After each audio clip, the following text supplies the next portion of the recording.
views and opinions expressed in this program are those of the participants and do not necessarily reflect the views of BronxNet or the program underwriters.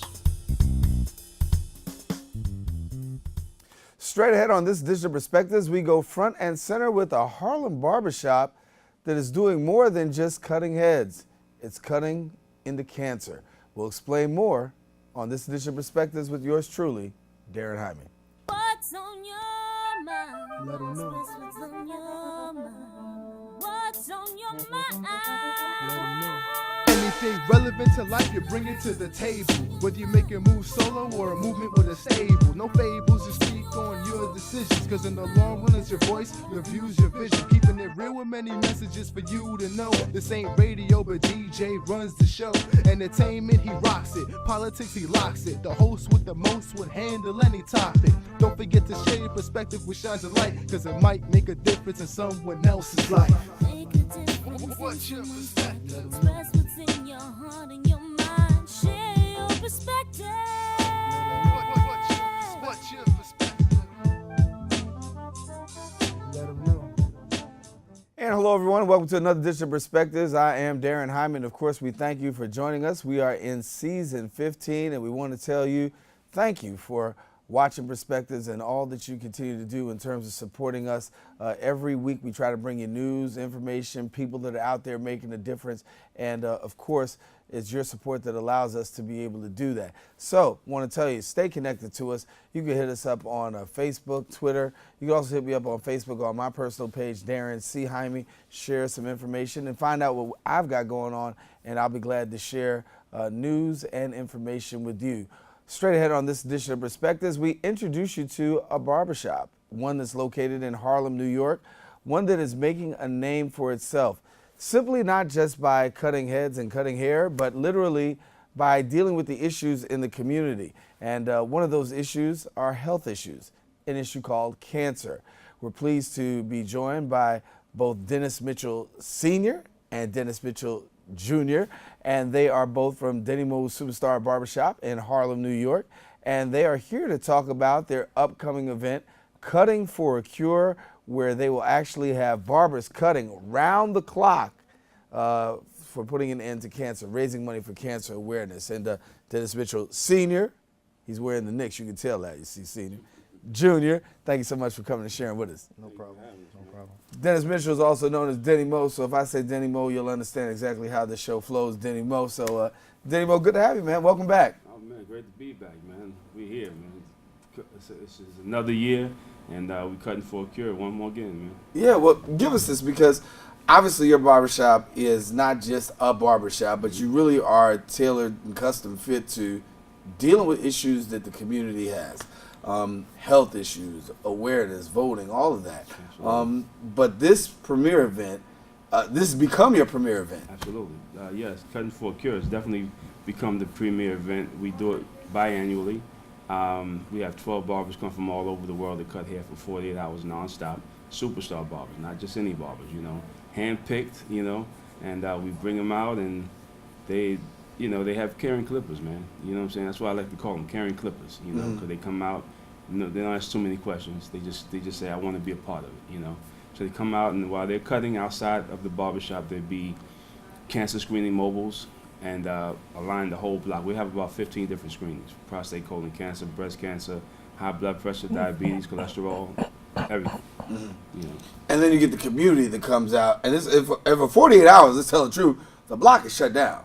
The whole block is shut down. Denny Mo is running things, you know, and we just want to get the community tested and know your status, you know, because you know, honestly, there's a lot of people I see walking around the city, and they're walking around in pain, you know, slouched over, and you know, so forth and so on. But and let me just cut in right quick. They tell me I gotta take a quick break, take care of this little technical issue. Coming right back. Stay with us. We'll have more. Denny Mo's gonna pick up where he left off right after this. Wow, these are really good. You act surprised.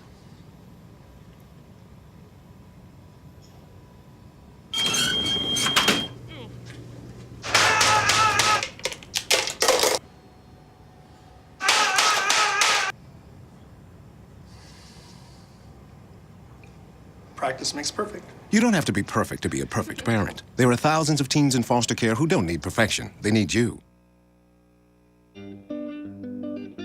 Hello, good people of the Bronx and beyond. Welcome to A Life in Art.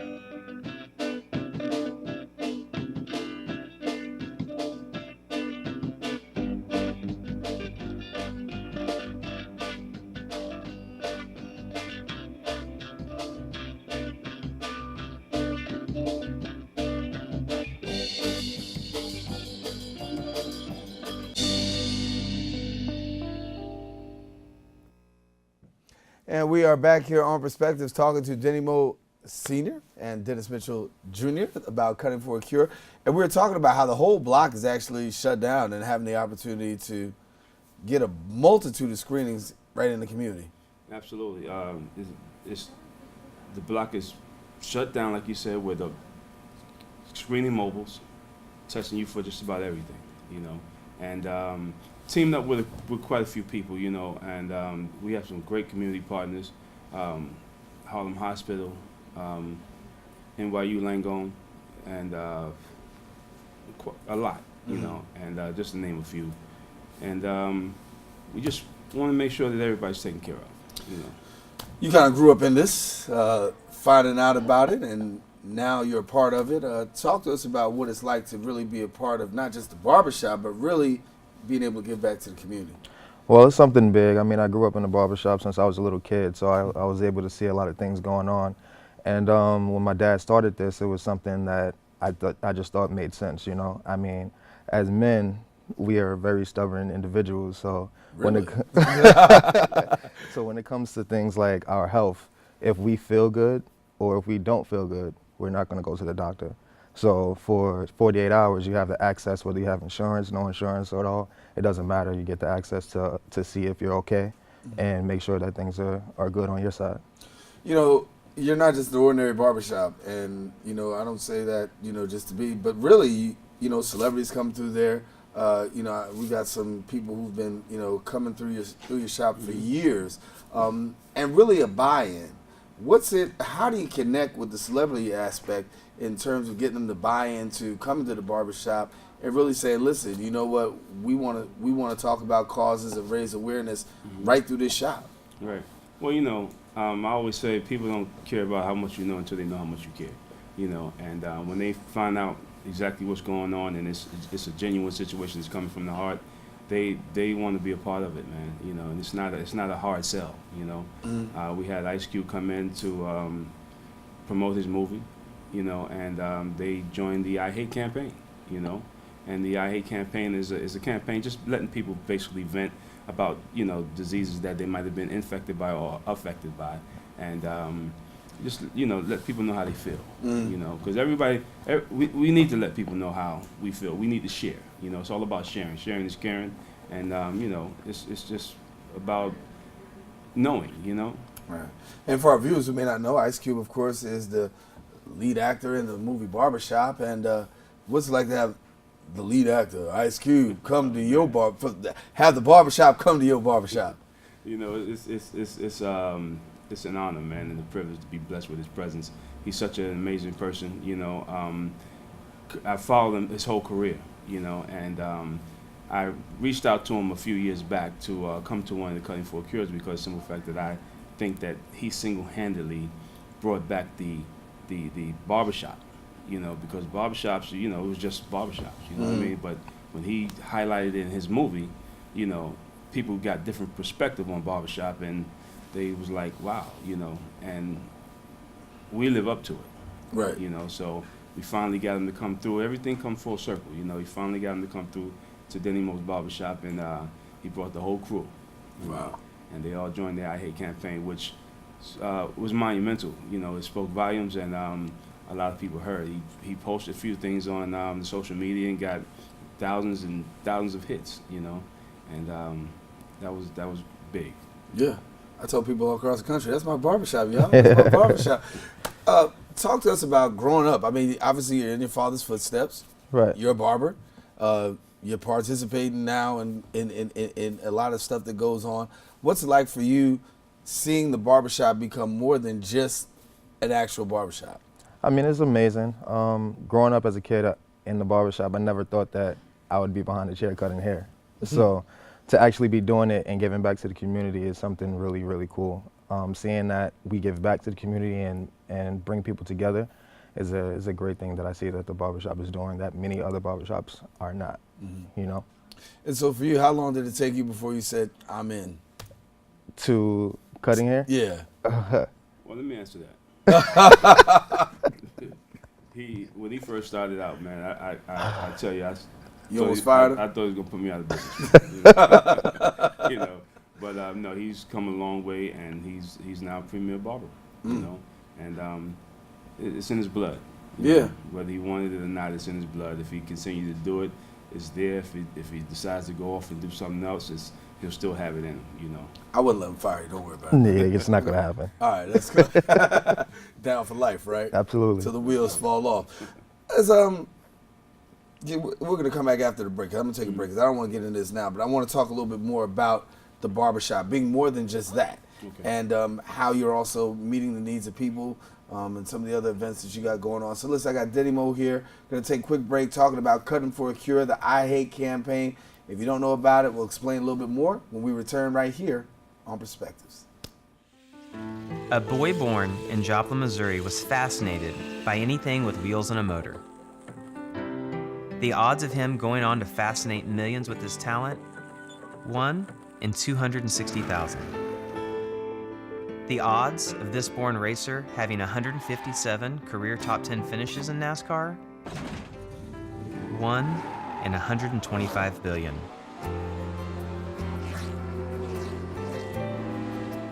The odds of him winning both the Daytona 500 and the Brickyard 400 in the same year?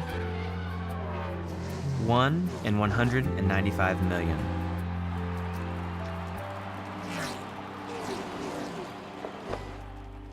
The odds of a child being diagnosed with autism? 1 in 68. I'm NASCAR driver Jamie McMurray, and my niece has autism. Learn more at autismspeaks.org/signs. It's not always easy being a dad. Do you have panda asthma too?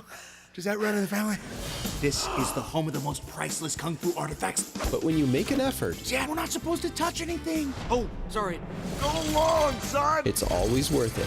Whoa, faster! The smallest moments can have the biggest impact on a child's life. Take time to be a dad today. I am gonna get you. I'm gonna get you. Call 877-4DAD-411 or visit fatherhood.gov to learn more. Me and my boy Matt had it good. He had catnip that was off the hook. But one day, he brings a girl home, and she's allergic to cats. Every sneeze was a nail in my coffin. Now I'm in a shelter. It's decent, but they don't even have Wi-Fi.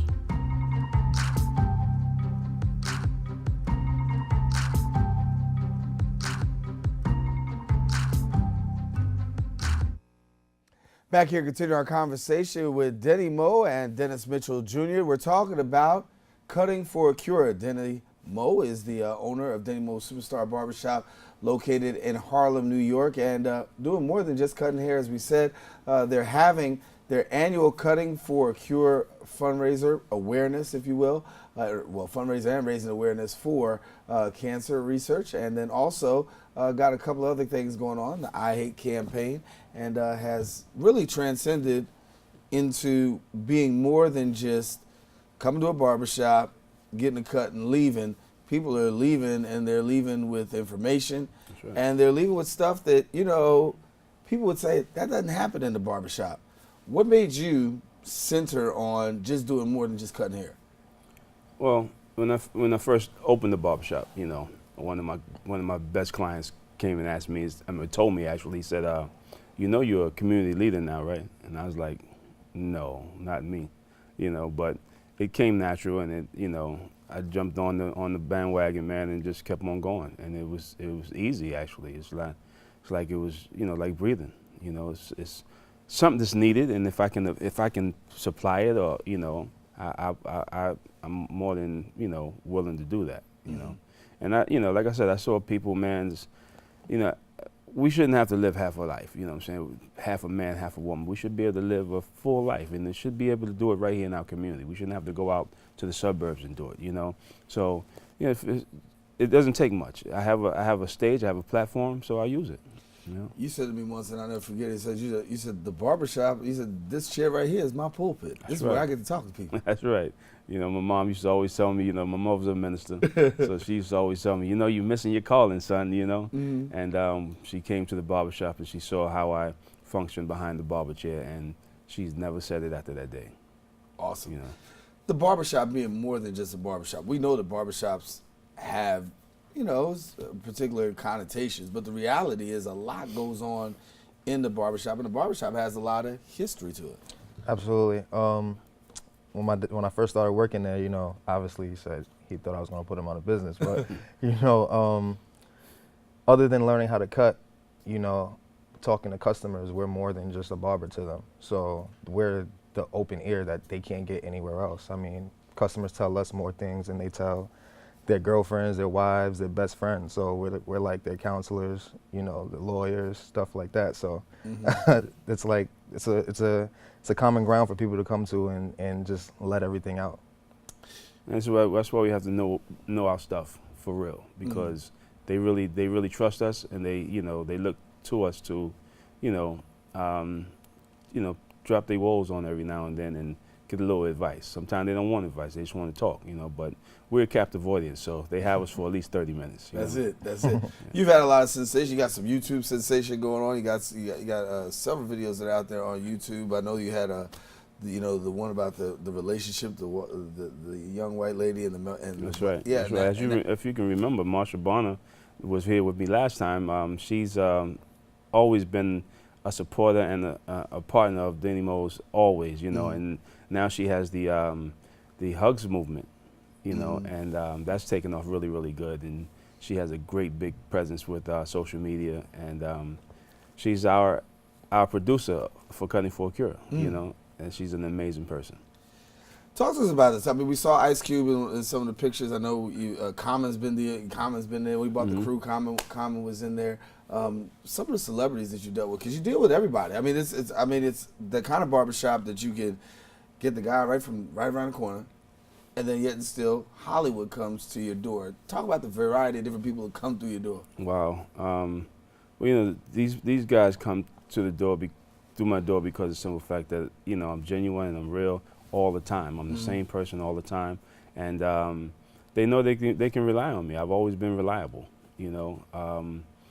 When people call them up and ask them, hey, where's the barber in New York? They tell them to go to Denny Mo's, you know. And not just because of me. I have an amazing crew, amazing staff, you know, that works really, really, really hard to make sure that people are taken care of. So tell us some of the names of the people who come through your shop, man. Oh, man, Bobby Brown, Keith Sweat, I was going to say Gerald Levert, but that's my boy. He passed away, but I used to cut Gerald too.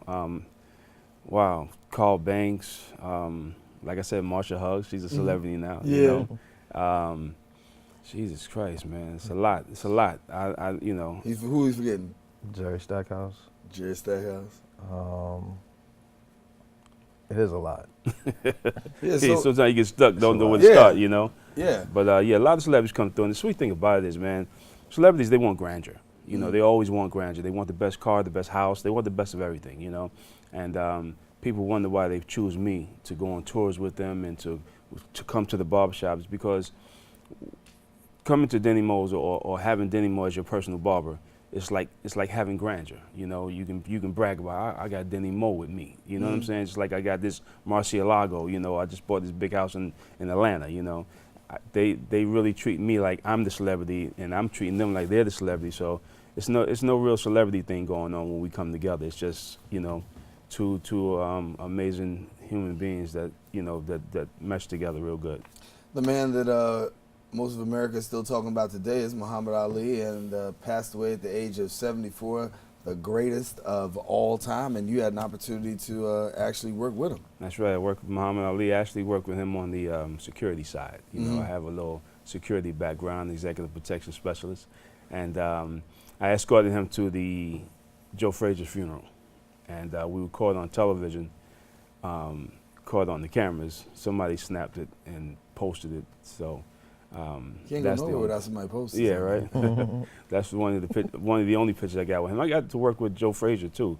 Two of my idols. You know, Ali and Frazier. You can't say Ali without saying Frazier. Right. You know, and vice versa. So I really got to work with some really good people, man. And Frazier was one of the best clients. You know, along with Magic Johnson and Mike Piazza. You know, people of that nature.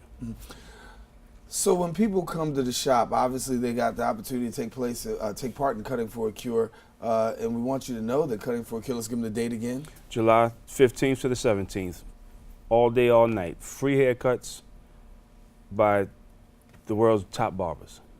And so this started out with just a few barbers right around the way. It's blossomed out to barbers from all across the world now coming. So you only select a few. Well, you know what? We selected the neighboring barbers so that, you know, eventually it can spread out and be a national thing. But so far hasn't gone national. But we have a barbershop in Queens that's participating this on the 15th, a barbershop in Long Island, and a barbershop in the Bronx.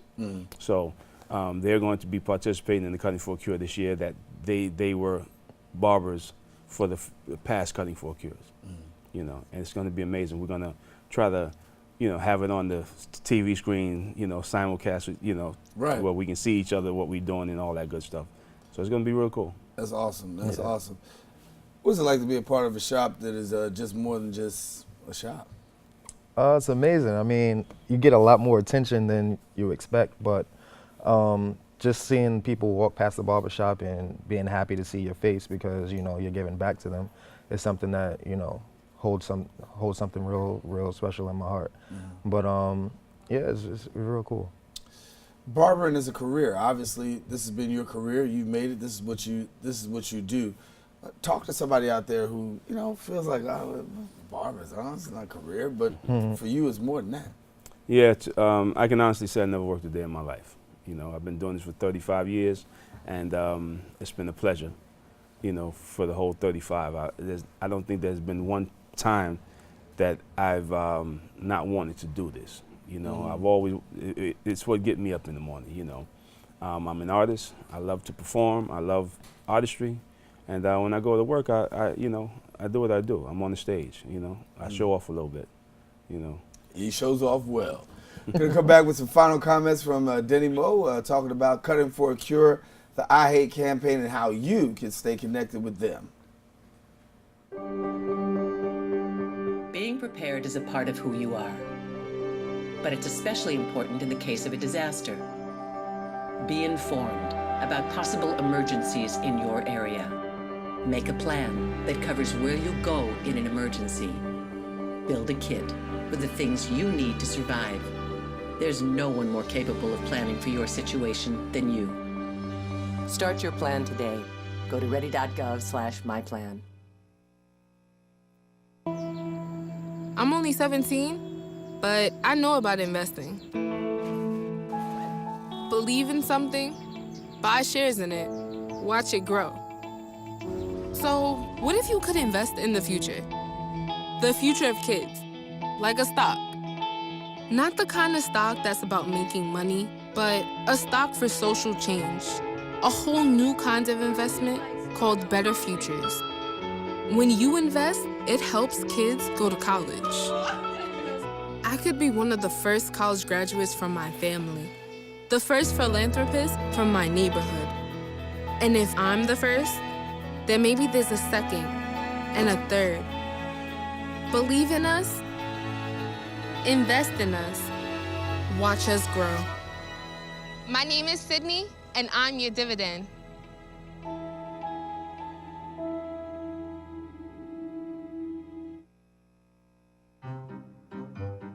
You think getting dumped by text is harsh? Try getting dumped by a tennis ball. My ex-owner drove me out to the woods, yelled fetch, and by the time I brought the ball back, he was gone. Yeah, I was pissed. But the folks at the shelter helped me let go of my anger. I learned coping skills, like taking it to the hole. Boom! Now I'm ready to fetch again. But how about I throw and you run and get it? Well, we're just about wrapping up with our conversation with Denny Moe and Dennis Mitchell Jr. as they continue to talk about the upcoming event, Cutting for a Cure, an event that's designed to raise awareness for cancer and also raise funds. At the same time, also the I Hate campaign. And so if somebody wants to be a part of the I Hate campaign, what do they do? You can just get you a sign, write I hate in big letters, whatever disease that you hate. And just to let you know, we don't hate anybody. Hate is stands for, it's an acronym, stands for Health Awareness, Treatment, and Education. But you can get involved that way and make a donation. At any of our social media, Facebook, Twitter, or Instagram is all Cutting for a Cure. Mm-hmm. What do you want people to know about the shop, and what do you want people to know about being involved in this event? Well, the barbershop is open to everybody. We take all types of customers, all types of hair. So if you have the hair, we can cut it. That's it. That's right. We specialize in hair, definitely. We're Cutting for a Cure. We're looking for to appeal to men over the age of 40, and like I said, we have entertainment all the way around the clock. We have a midnight comedy, midnight spoken word. Midnight comedy is Friday the 15th. The spoken word is the 15th. And the comedy show is the 16th. Mm-hmm. And throughout the day, we have people coming and talking about, the health disparities and how you can eat right, work out, and live a good life. So all day long, there's something going on. So in this 48-hour period, how much of a break are you taking? Oh, it's a marathon. Going straight. Yeah. You remember is that no break? No breaks. Yeah, no breaks. You go to sleep on this marathon. It's a wrap. It's a problem. It's a wrap. Yeah, you're gonna have shaving cream all over you, powder, stuff like that. There's no going to sleep. At the 49th hour is when you can do it.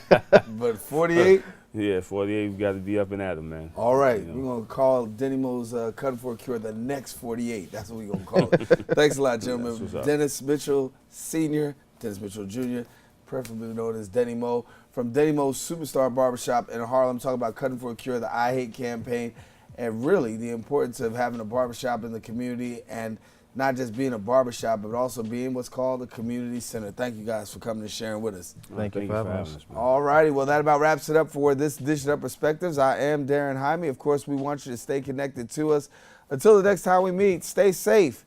Share your perspective with somebody else. It just might make a difference in their life. Take care.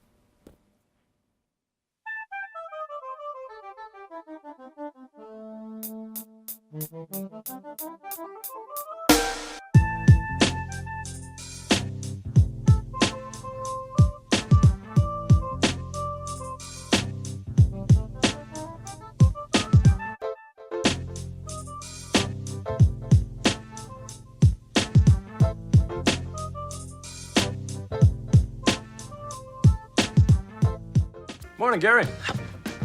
We are GetSchooled.com. You want a college education, don't you? Gary, financial aid forms. Biology homework, G. What? Picking a college, man. You and us go together like tacos and Tuesday. And I love tacos. Hello, good people of the Bronx and beyond. Welcome to A Life in Art.